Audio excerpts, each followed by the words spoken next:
who's a political analyst, economist, and author. Eric Kaufmann, Professor of Politics at Birkbeck College, University of London, and also an author. David Goodhart, Head of Demography, Immigration and Integration at Policy Exchange, and Robert Colvile, Director of the Centre for Policy Studies and Editor-in-Chief of CapX. And we're here to talk about centrism, but I'm hoping that doesn't mean we're all just going to sit around agreeing with each other. And being here in front of this lovely CPS banner, it feels appropriate to quote our founder, Keith Joseph, who said that while the middle ground is a compromise between politicians unrelated to the aspirations of the people, the common ground is common ground with the people and their aspirations. But at a time when we're seeing this kind of new spirit of muscular consensus in the West, at least when it comes to foreign policy, is there more to centrism than party political horse trading? Mark, why don't we start with you? Thank you, and thank you for this opportunity to talk about a vital and I would say much misunderstood topic. I'm convinced that the key to understanding centrism and why it both remains a powerful force and a disappointment is to acknowledge that there are actually two versions of centrism. A model version offering the type of moderation most centrist voters want and are typically promised. And this version does what it claims and prudently and realistically balances all kinds of good arguments, whether right-wing, left-wing, or centrist. However, there is also an idealist or stakeholder-driven version of centrism that does not really do balance and compromise, but instead cancels non-centrist arguments. Over recent decades, this is the version that increasingly has been delivered.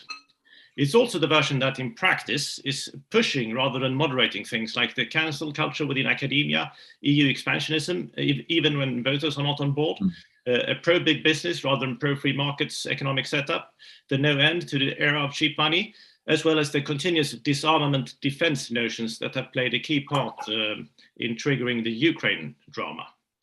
All these massive present era key problems really do bear the hallmarks of centrist thoughts taken too far, even if the very same thoughts have added value when initially introduced in a more modest form.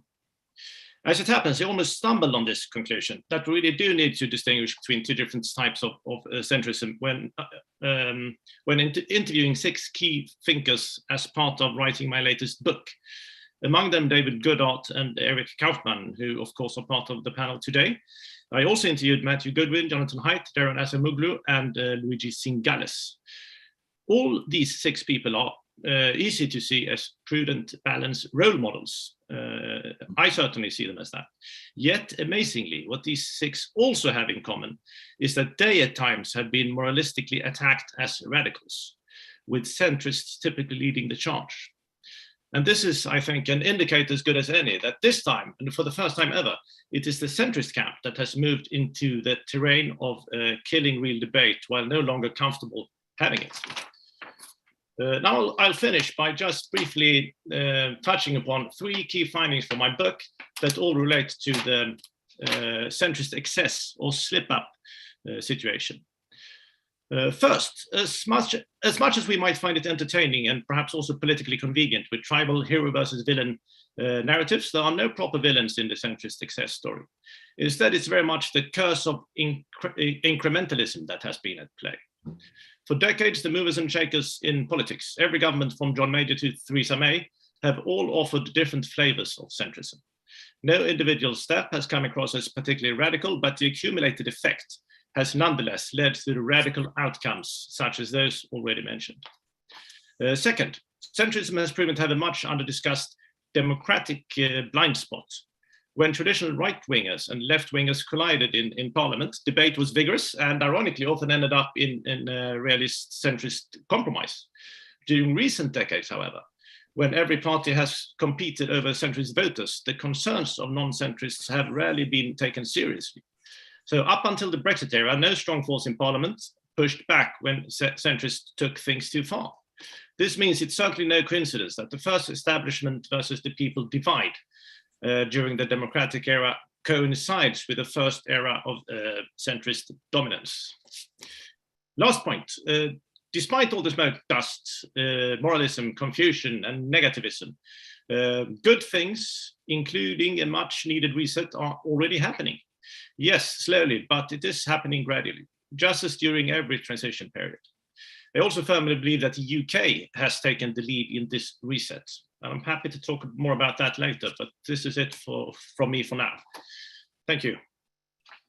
Thanks very much, Mark. Eric, let's go to you.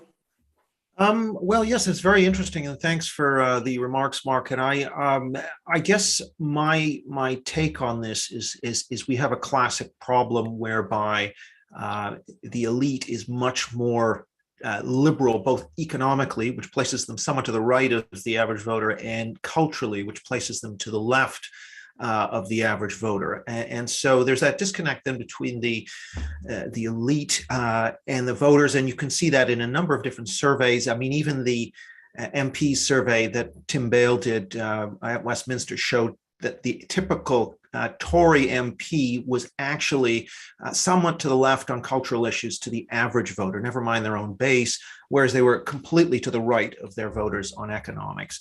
And so I think what we have is this, we've achieved a kind of centrist settlement on the economy, the mix of free market capitalism and redistribution, but we can't seem to achieve a centrist settlement on culture.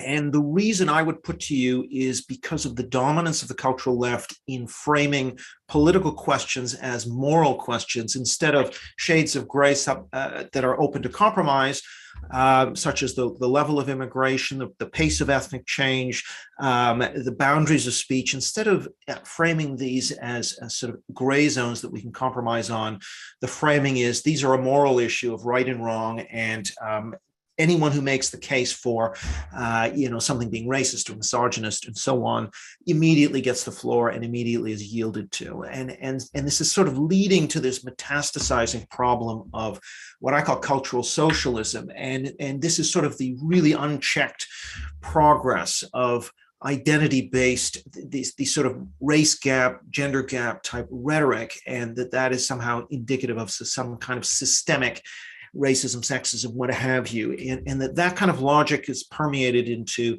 the administrative layer in the bodies that the government bodies, universities, education, and so on.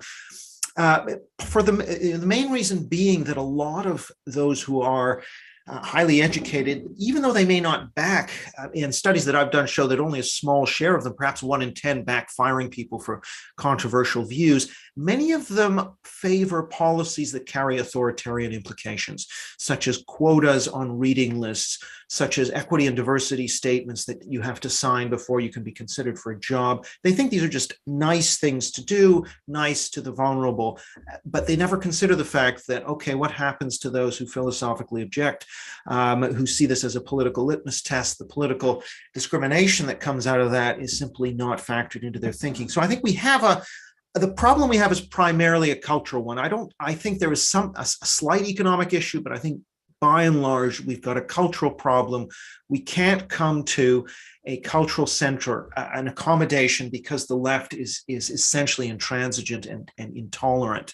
And that culture of sort of cultural socialist intolerance has metastasized. It has not been challenged because I think the centrist elite simply doesn't care enough about this issue to make it a question. And you can see that obviously on the center left, but equally on the center right. In this country, I think to some degree, the conservatives have started to do some things at the edges, but haven't really been willing to sort of take on that consensus and really risk being attacked as racist and nasty. But actually, that is a necessary process to confront this sort of what some of the younger generation would call emotional terrorism, this idea that of threatening you, that if you don't have the right view, you're going to be ostracized. And we somehow have to be able to tackle these taboos, the sacred cows, and to have a sort of debate over, where are the boundaries of speech? Let's look at a sort of graduated set of punishments instead of this simple, you've transgressed the sacred, therefore you're excommunicated. So I think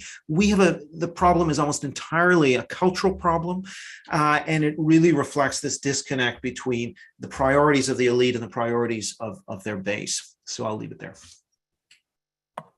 Thank you, Eric. David, let's go to you. Well, thanks, Alys, and thanks, Mark, and thanks to the CPS for putting on this event. think Mark's book is a very, very interesting one on the kind of alternative centrism that in some ways emerged from what one might say is a sort of sympathetic reading of the populist signal. I mean, I agree with much of what Eric was just saying. I mean, perhaps I'll try and put my remarks in more of a historical context. I think we had, with the rise of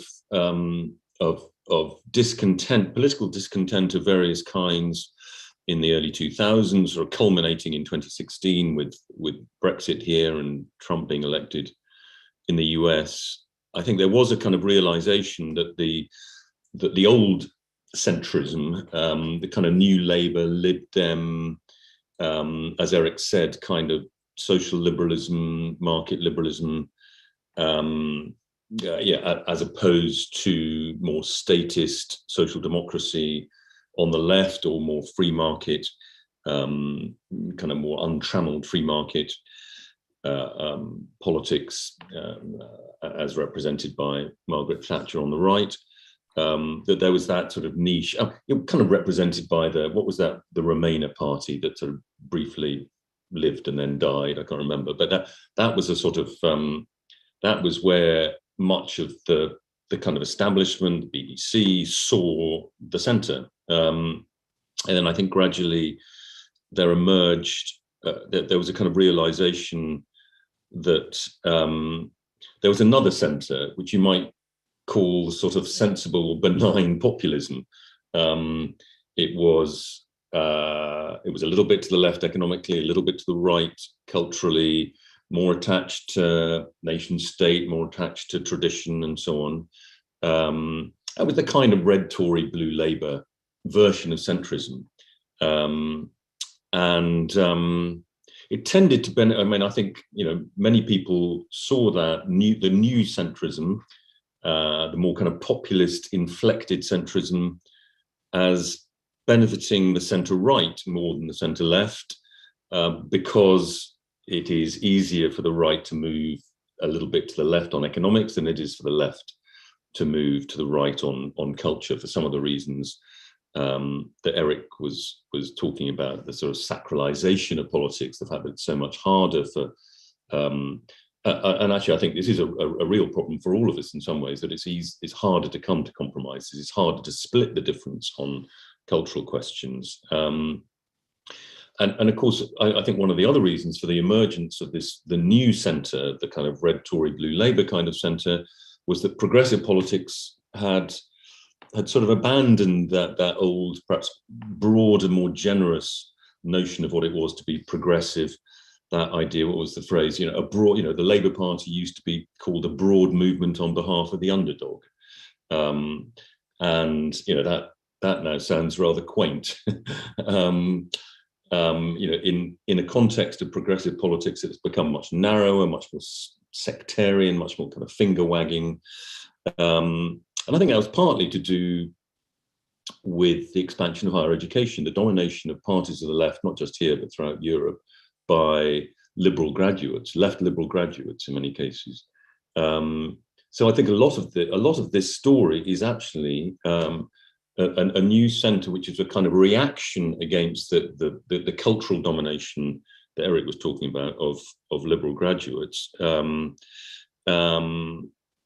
Partly because educated people, I think there's quite a lot of evidence for this, educated people tend to be more ideological, and often are more extreme as well in their political thinking. I mean, one might almost, this kind of leads to perhaps a slightly glib equation that mass higher education plus social media equals political polarization. I certainly think that's been a factor in recent times. And of course, the more recent context for this was the 2019 election, the Brexit, what one might call the Brexit Corbyn election, turned out to be the Red Wall election. And I think that produced an opportunity for a real realignment. I mean, partly because of the post-Brexit, the fact that the Tory party ended up being the political party that had to kind of pick up Brexit and run with it. I mean, even though a majority of Tory MPs had voted against Brexit, it was kind of left with this national responsibility, if you like, to see it through in some form. It ended up being quite a hard form of Brexit. But one of the things that was possible, I think, after the 2019 election was a kind of realignment of politics more overtly around what one might call a sort of a Gove-Cummings version of the new centre, of the kind of, in this case, red Tory assumptions. And this hasn't happened, certainly hasn't happened yet, I think partly because the opportunity to do that, to articulate this realignment. I mean, Michael Gove has made various speeches sort of along these lines, but of course it's been disrupted by COVID, then Partygate, now we've got Ukraine. There are some aspects, I think, of the realignment that remain. I mean, levelling up, I think, is the sort of classic policy expression of the new centre. But there's been no real articulation of the sort of stresses and strains within the Conservative Party itself. You know, how does a party represent both the kind of affluent middle class South and the poorer, more public services dependent voters in the Midlands and the North? I mean, I think I should probably stop there. I mean, a final thought is what does the Ukraine crisis mean for this, as it were, the kind of nascent new centre, and the new centre that represented the sort of that was the missing middle. It was the kind of the orphan in some ways of British politics of the last couple of decades, 2 or 3 decades, really since the end of the Cold War. That missing middle that was a little bit to the left economically, a little bit to the right culturally. It has become articulated, but not given yet, I think, a sort of a political, confident political expression. I mean, perhaps because there's too much resistance to it in the Tory party. I mean, I think that's very unclear. I'd be very interested to hear what Robert has to say about that. But I mean, I think the Ukraine crisis could reinforce that missing middle, that kind of red Tory new centrism, in that it's bound to it's bound to strengthen the nation state, and to strengthen the kind of deglobalization tendency. On the other hand, I mean, I know Eric has slightly different views on this. I was talking to him about this the other day, that it could also represent, as it were, a kind of return of technocratic managerialism. The kind of technocratic establishment could return. I mean, we're going to clearly, if we do end up with hundreds of thousands of Ukrainian refugees, that's certainly going to test the more liberal attitudes on immigration that have emerged in the last couple of years, perhaps partly because there's been very low immigration, but also because the feeling that since the end of free movement, we are now controlling our borders more effectively. And of course, there will be a big new focus on cost of living. Anyway, let me stop there. Thanks very much, David. Rob, would you like to respond?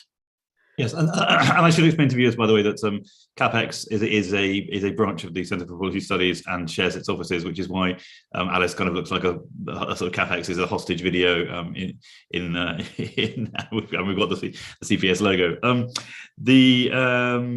So, I mean, I think for anyone who works at the Centre for Policy Studies, founded by Keith Joseph and the lady behind me, this is a sort of extraordinarily we can't resist hosting this thing, because our foundational document is a massive essay by Keith Joseph called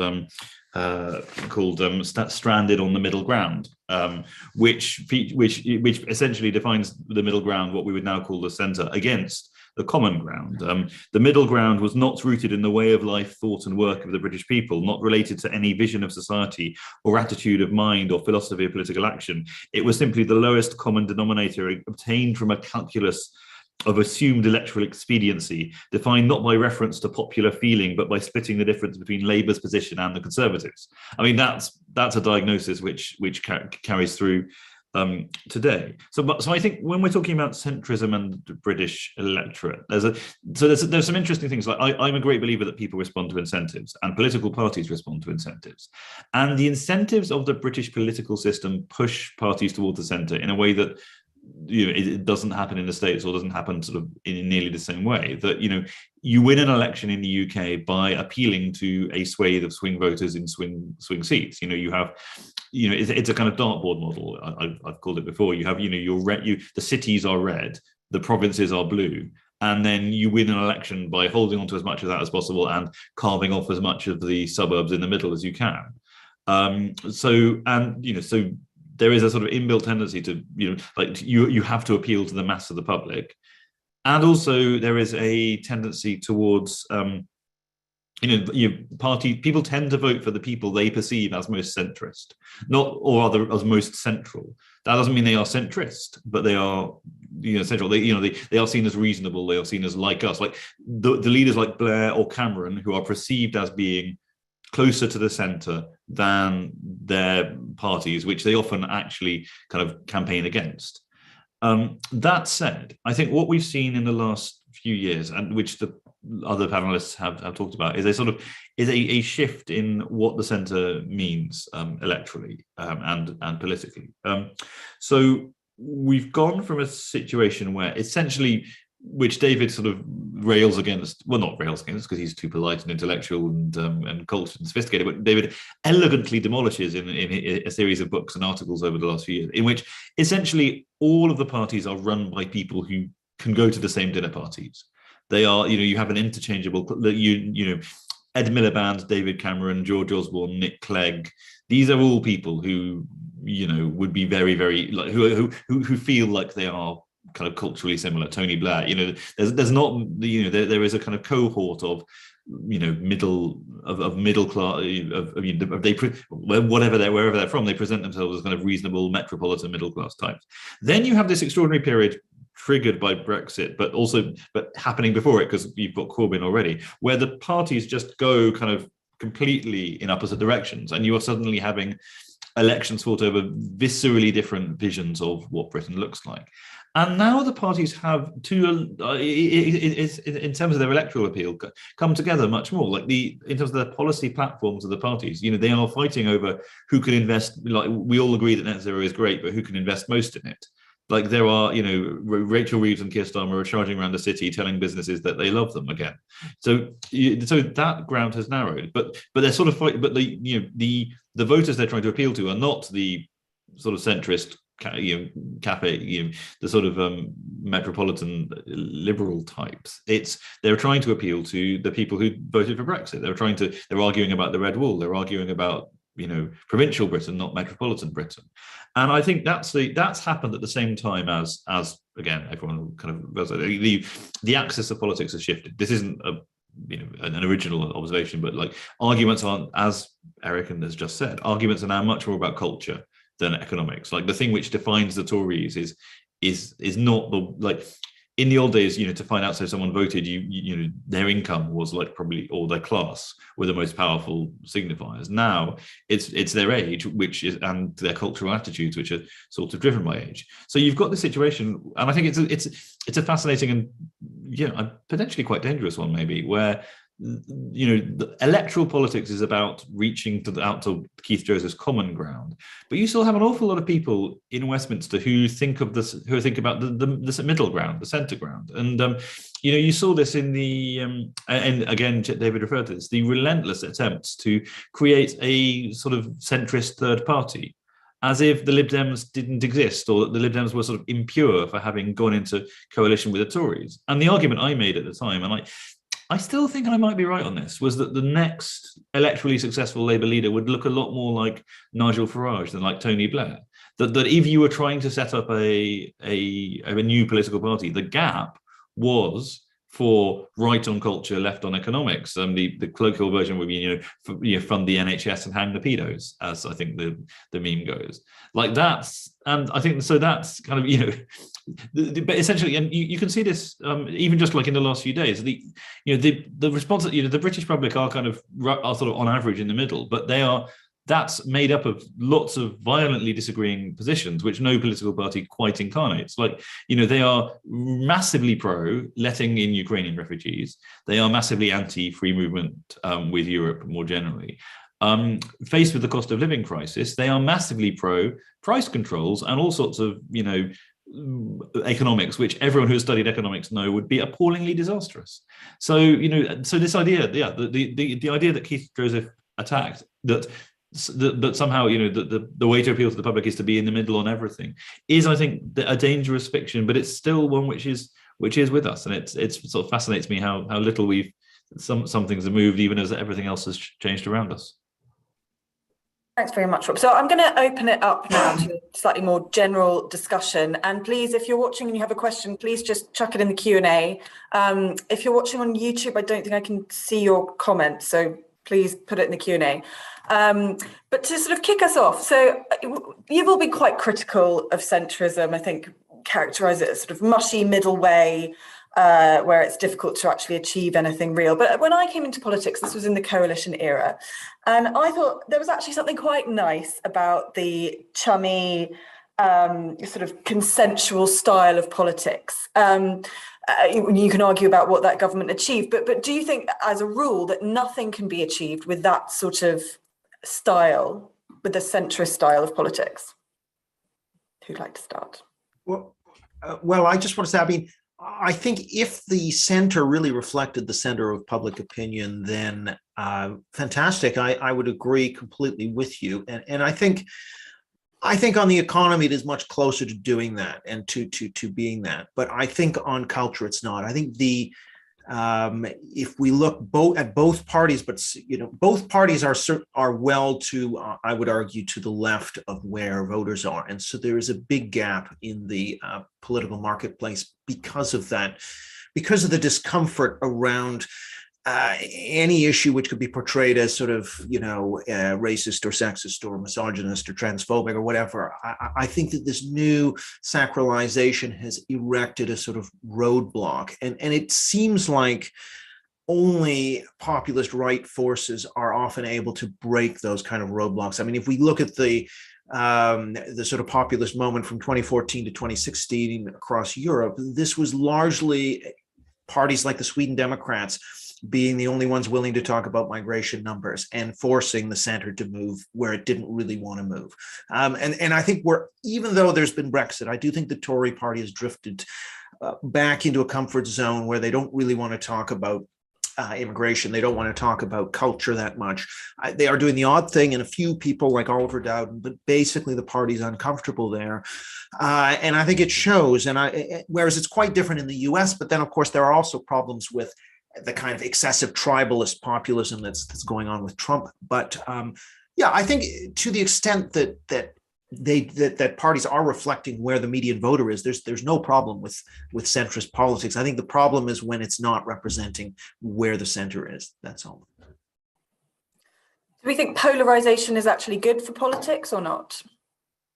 I think polarization is not good for politics, but I think it can be caused by these sort of Overton window type restrictions on elite discourse that don't allow the mainstream parties to move to where the voters are. Now, the mainstream parties, there are a section of voters you never want to move towards, but like segregationist voters. But I don't think that's the current dispensation. I think there are a lot of pieties which parties should be tackling, and they are not willing to do so because of these elite norms. And so there's still, I'm afraid, quite a role for populism. I mean, I think that the pandemic and the managing Brexit and Ukraine, all of these things play to the strength of technocrats. You want capable experts who can navigate these very complex problems. I think that has simply obscured and suppressed for a moment. But once those issues, those more technocratic issues start to fade off the agenda, then I think these other unresolved cultural problems will be right back with us. The problems which fed Brexit and actually haven't largely not been resolved. So I think this is if people think the current dispensation is a sort of sustainable normal, I think they're kidding themselves. Yeah, I'd just like to just disagree. Actually, I think I'm going back to the British public are not itching for a culture war. They mostly don't care. They want sensible, common sense approaches stuff. Like they don't, they're very, very, very happy for people for grown adults to decide if they want to transition. They are very, very uncomfortable with the idea of people who were born male running the 100 meters at the Olympics. But more generally, there is not a big constituency for fighting culture war in the UK.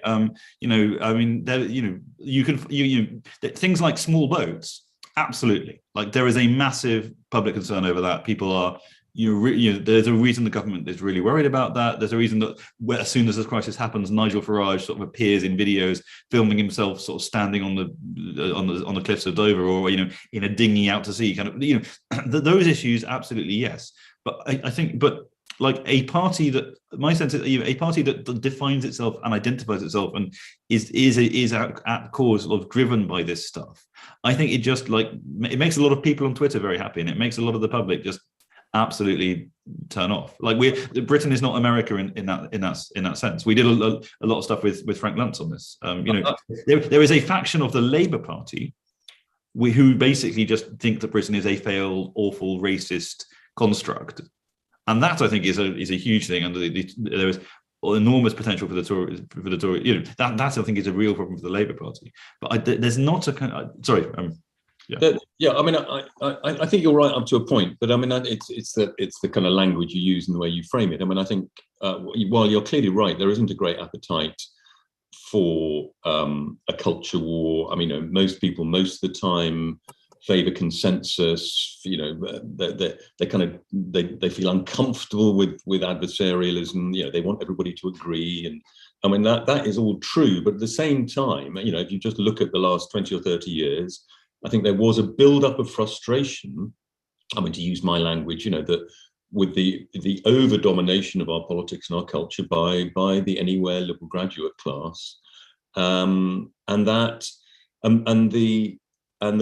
our first past the post system created a brittleness in British politics, because people did not hear their voices on a whole range of issues. Immigration, perhaps the most obvious, reflected in the national conversation and in the political priorities of both major parties. And we used to flatter ourselves. We used to say, well, first past the post. Well, flatter ourselves is perhaps the wrong phrase, but first past the post would always ensure that any radicalism would be prevented from expressing itself in British politics. But actually, it turned out, I think, that the proportional representation systems that had given a voice to populism throughout much of continental Europe, even in many countries, populist parties being represented in governing coalitions, meant that the build-up of frustration didn't happen there to the same extent, or rather, it had an outlet. People did see their voices and opinions reflected in the politics of their countries. Here, they didn't, and it led to the system snapping, if you like, with Brexit. I think centrism is in a bad place right now because it does not do compromise anymore. And I think what David said about the anywhere people he's so famous for having talked about, I think they have been dominating to such a degree. The metropolitan administration class and also big business have been dominating the scene for such a long time. But there is pushback now, and that's what I was referring to before when I was saying positive things are happening. And I think 2020s can be compared to the 1980s and 1920s, which were the previous two transition period decades, because there was lots of chaos and intellectual confusion back then as well. It was just a different kind of pushback. In the 1920s, of course, the right-wingers were trying to push back left-wingers. And we had a similar situation. They were saying the world as we know it will not survive unless we halt them. And in the 1980s, the same thing, but roles reversed. Left-wingers were, of course, pushing back against right-wingers. And now we have centrists pushing back against on both sides. But I still, so it's confusing right now, but I still think this will be the decade. It will take years and years and years. And it's better now than it was only 1 year ago, I would say, because academia, there is a bit of pushback. For example, there is Eric Kaufmann and David Goodhart have talked so much about from within almost offered pushback. So I think we can't be too gloomy about it. So centrism is in a bad place, but it doesn't have to be. I just wonder if I could, just say a few quick remarks. I think, Robert, first of all, I want to agree completely. If you look at the public opinion data on this, which I have quite closely for the US and the UK, there's no question that the culture war issue has a much higher profile for US voters. So that's absolutely right. However, I guess my view is that if you look at media coverage in the two countries, mentions of culture war terms, we see very similar patterns. And if we look at, say, the cultural left within institutions, we're seeing a very similar kind of pattern of trying to institute sort of a critical race approach and much more identity politics influenced approach across the institutions. In a university, of course, I'm at the coalface of this. I see this every week with new initiatives. But this is really on culture war, which is, in my view, something that has largely been started by the left within institutions and largely pushed by the left. I see that the sort of conservatives as a sort of rearguard action against this. Now that's more advanced in the United States with what we see at first to some degree with Trump, but certainly with Ron DeSantis and others. But I just can't see how Britain avoids this kind of politics when the activism is being pushed quite strongly within the institutions of society. It's being reported on heavily in the press. I just don't, unless the left is willing to back off in the institutions. And secondly, I should say one other thing, which is that there are downstream effects of this. So immigration, for example, is one thing. If you have sort of politically correct limits on speech, then you can't really have a conversation about immigration, about family, about crime, about a whole set of other areas which voters really do care about, and which played a big part in the populist moment and in Brexit as well. Immigration was by far and away the number one issue for Brexit voters. So I just think, I guess my view is, and looking at how younger populations, which tend to have bought in more to this, the value system I call cultural socialism, they are going to be a rising force. And I just can't see how this issue does not take on a greater importance going forward. Now, it may be a while. It may take the ebbing away of things like Ukraine and COVID, but I don't see with the activism coming out of the institutions how this is not going to be an issue going forward. Thanks. So I've got a question here from Hugh McDermott. Why are we still on the left-right continuum and not looking at political parties which implement policies in the best interest of the population, favouring people rather than businesses? Does anyone want to kick off on that? Well, obviously, that's just nonsense. I think there's it is productive to break the left-right continuum into more of an economic and social quadrants, which I think definitely adds to our understanding. But this idea that there are policies which are good for people, and the policies which are good for people are policies which are not good for business. It's utter nonsense. The economic growth is the best thing we've devised in history, like to make everyone wealthier and richer, and we don't die of typhus age 30, and a very large part of that is due to the private sector. In fact, one element I was going to flag that we have, it's interesting. We've talked entirely about political parties in this, and academia, of course, as well. But one of the areas I think where sort of centrism is very, very, very strong is now in the corporate world, where every large company will have its ESG department, and will be trying desperately to show how all of the wonderful things it is doing beyond making those awful things called profits. But the idea, what is good for business and the people are not on opposite sides of the spectrum. Like even businesses employ people. Businesses are generally owned by people. Like the shareholders in large companies are us via our pension funds. Sorry, rant over. Anyone else want to come in on that? Sorry, Hugh, that might not have been the answer you wanted to hear. Well, I agree with Robert, but perhaps we should make the point also that we should have the industries are too concentrated. Perhaps that's what the question was about. There's too much oligopolism in industry and after industry. So we have what Alys would want to have is more capitalism for the people. That's what he's talking about. So perhaps that could be a way of reconciling the question and the answer. I think the problem is more one of opportunity, or the perceived loss of opportunity. The assumption used to be that every generation, every decade, we got richer. There were more opportunities. More people were going to university and into higher professional jobs and so on.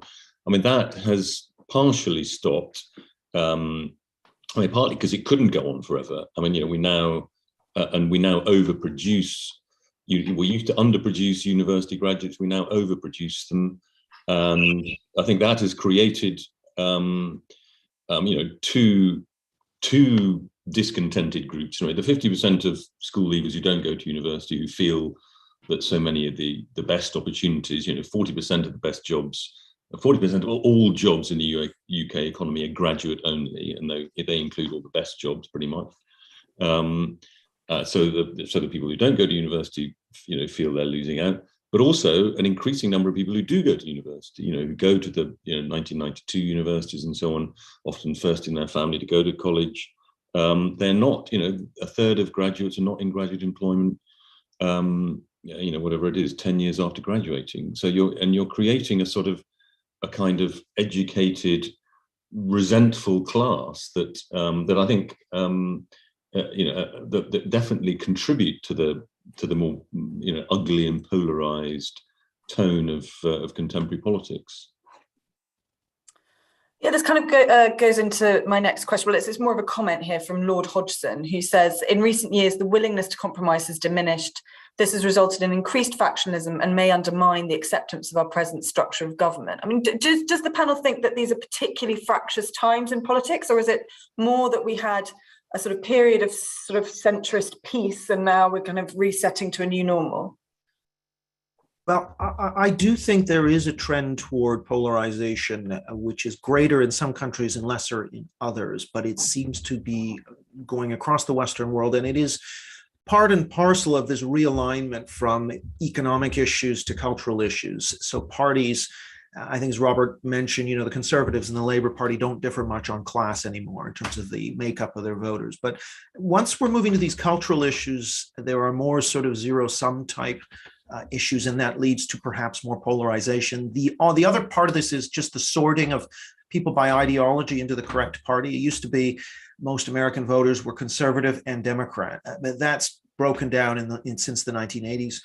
And so there are fewer constituencies that change hands every election, and that's true also in Britain. So I guess my sense would, and also partly to do with geographic mobility, knowledge workers, and young people congregating in cities, and age and education being tied to voting more. So we have, I do think there is a growing polarization, and it's largely to do with this cultural shift of the axis of politics. It's not as extreme in Britain, definitely not, as it is in the US. Even in Canada, but where I'm from, the polarization has increased dramatically just in the last 5-6 years. So I think this is a general trend, but Britain's not as bad as other places. Yeah, that's why I think what I was mentioning before, that the UK has actually taken the lead, because I think the UK is less polarized than it was, the only country in the Western world which is less polarized than it was 2 years ago. As Eric was saying about Canada and Sweden, these countries are more polarized today than they were a couple of years ago, because there's been no way of reducing. But we're still not listening to the people. But because of Brexit, I think the UK took a big leap into actually listening a little bit more to what the people were saying. And the UK is now the only country in Europe that has no big party of discontent just because of that. And I think that's the way to go going forward as well. Listen more to the people.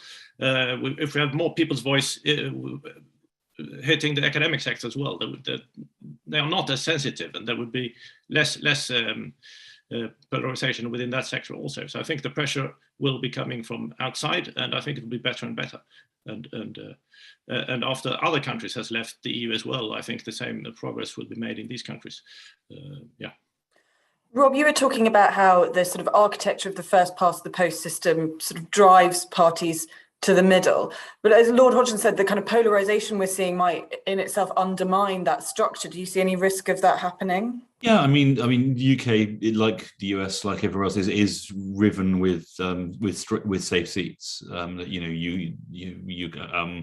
and if you can appeal to your local party base in those areas, then you're set for life. And there were attempts to undo this, e.g. via open primaries, e.g. via mandatory reselection, and they've never really come to anything. I think we definitely also on both sides have a more, but probably more on the left, have a sort of a larger fringe now who sort of deny the validity of the other party. Like it's that kind of the idea of you're not just wrong, you're evil.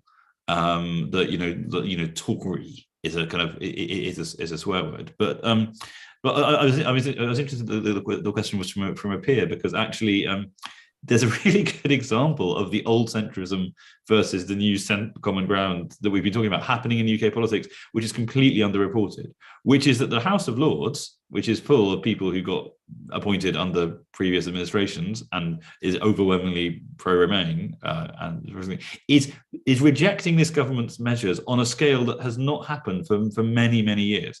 And it's completely, it's the scale of parliamentary ping pong is just, it has stepped up massively. No one is covering this. No one seems to care about it. But there's extraordinary, genuinely they are like on. I mean, maybe it's because the bills coming up from the Commons are hasty and ill thought through and need to be improved. But there is the volume, like the volume of argument between the two of them, especially on sort of Brexit related issues, is extraordinary, and it's not getting any coverage at all. David, did you want to come in on this? Well, it is getting some coverage, particularly over the nationality bill at the moment. Perhaps partly because it's coinciding with the Ukraine refugee story. Sure, but it's getting coverage as like on the individual stories, but people aren't pointing out that there is this kind of structural and institutional tension. What are the significant pieces of legislation that have been effectively stopped by the House of Lords? I mean, we don't. So it's not that they're being stopped, but they're being sent back and sent back and sent. It's okay. It's just like it's almost routine now for a government bill to go to the Lords, get amended to hell and back, come back, have all the amendments knocked back. That's just happening more than it used to. Yeah, I think one of the interesting things about the evolution of the political class, the political elite, if you like, is that it's actually, contrary to the sort of Etonian story, it's actually become more socially representative in recent times. The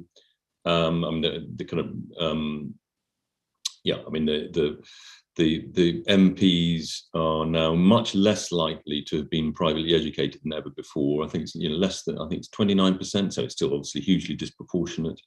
But so socially more representative, but I think politically still, as I think Eric was saying earlier, even Tories are well to the kind of on the liberal side of where public opinion is. But I think it's a very good point that Mark makes, that kind of Brexit, although Brexit was in a sense an expression of the brittleness of the system, that people had to do something, had to really kick over the apple cart when they were given the chance, because they felt that both parties were so similar when it came to many of the things that they cared about, because the priorities of the parties were mainly the kind of anywhere priorities. So they had to, they would kind of, but getting out of the EU was sort of collateral damage, really, from that expression of frustration. But now it's happened, as it were. There's, many of those people can sort of think, right, well, they did listen to us, and that, and then that, and perhaps what's going to happen is that they're going to now not really pay very much attention to politics for the next 10 or 20 years. And meanwhile, politics will then go back to being run by the anywheres, and then we'll have another explosion in 20 years' time or something. I suppose that's the pessimistic scenario. Got another question here from an anonymous attendee who says, is there any purpose, reason or need for the Lib Dems? Are they really a centrist party or representative of anyone at all?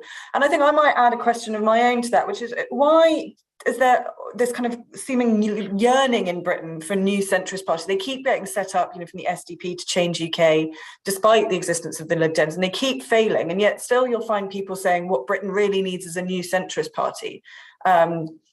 What's with that? Who wants to start? Oh boy, well, I think the SDP is interesting. I think they are sort of where that sort of median voter is, somewhat, to the right on culture, left on the economy.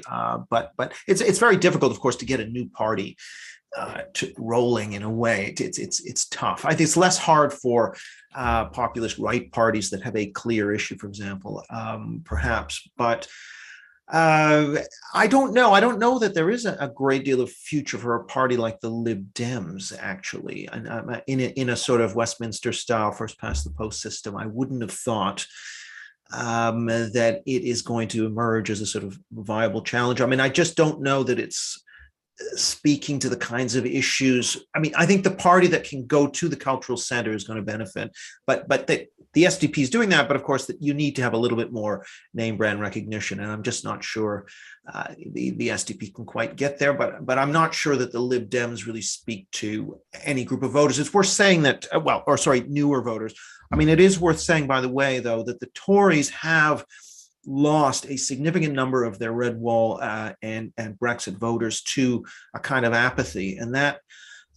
People who were turned off by Johnson, but essentially culturally, in terms of the realignment, are very much opposing the sort of what Labour has to offer.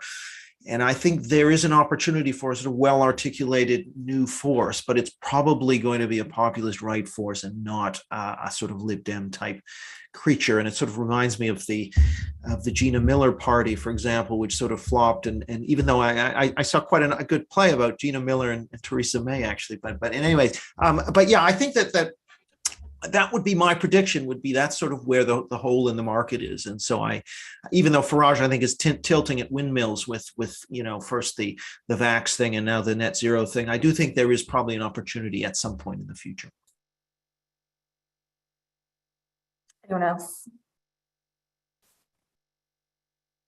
Well, I think anyone who sort of says from on high that this political party, which millions of people vote for, is pointless. People vote for it. It exists. Even the Lib Dems they are a local party, and primarily, they are if you can't bring yourself to vote for Labour and you hate new house building, they're the perfect party for you. I think on a macro scale, if you're thinking, what forms the next government, I think actually it's a party which is not only, in a very different place, but also, one which sort of articulates quite a lot of the hostility and antipathy people have towards politicians in a way that's just very hard for the Lib Dems, because their image is quite herbivorous, and whenever they try to get nasty and sort of anti-establishment, it just feels weird. I love herbivorous as a description. Anyone else want to come in on that? Well, the key thing here is whether we move more to proportional representation, isn't it? Both UKIP and the SNP have both flourished under the little parts of PR that we have in the UK. I sort of rather come round to it. I think it would, we should have a proper populist voice in Parliament, and we should have a far left. We should have a kind of, Corbyn represents what, sort of 10% of the population. I think our politics would be healthier if we had, if we had these the sort of multiplicity of voices and the voices that are considered more extreme that were represented in our main assembly.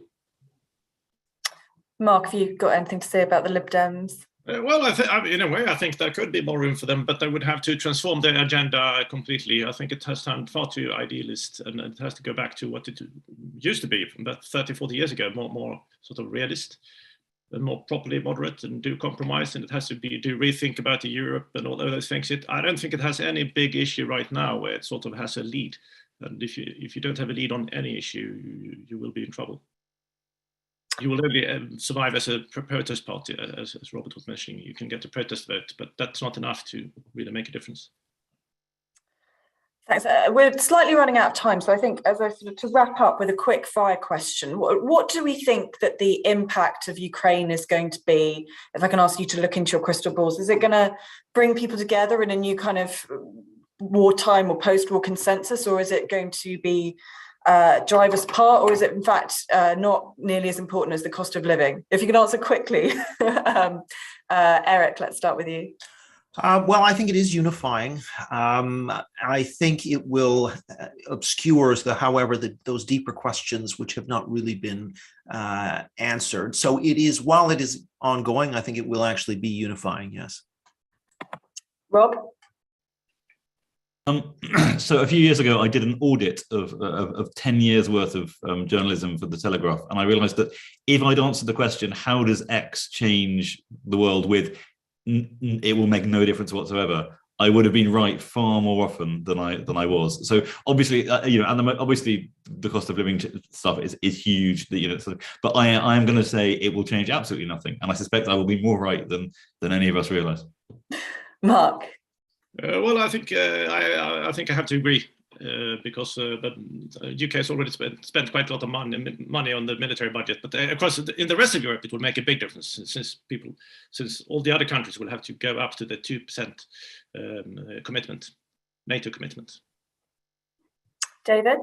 Yeah, I mean, it's sort of good for the kind of the new centre that we were talking about at the beginning. I think the more kind of red Tory, blue Labour, in the sense that a much greater emphasis on defence and defence spending, the kind of the values and virtues of the armed forces, the nation state is certainly, and as I said at the beginning, I mean the kind of further steps towards deglobalization that I suspect the Ukraine crisis, and the fact that we're going to have a kind of permanent enemy. I mean, whatever happens in Ukraine, we will definitely be back into a kind of Cold War again. All the old James Bond films will make sense again. There will be a kind of line drawn, a geopolitical line drawn through Europe, not where it used to be, quite a long way to the east of it, but and that'll be unifying in some ways. But there will also be the challenges, as I said at the beginning, of hundreds of thousands of Ukrainian refugees, possibly. I mean, that from Putin's point of view, no doubt, is one of the advantages of having 5 or 10 million people leaving Ukraine, and probably wanting to settle, most of them wanting to settle so far as possible in Western Europe rather than Eastern Europe. I mean, I can't imagine many of them will want to stay in Romania or Hungary. And that is going to bring new pressures too. Well, I'm afraid that's all we have time for. And if I didn't get to your question, I'm very sorry. But it just remains for me to thank our panelists for what I think was not too much. There was, I think, some disagreement there, but a pleasant amount of chummy coalition style agreement as well. So it remains for me to thank Professor Eric Kaufmann, Robert Colvile, Mark Brolin and David Goodhart. I'm Alys Denby, Chair of CapX, and please do subscribe to CapX by visiting capx.co/subscribe. Visit the CPS website, follow us on social media and keep up with what we're doing. And thank you very much.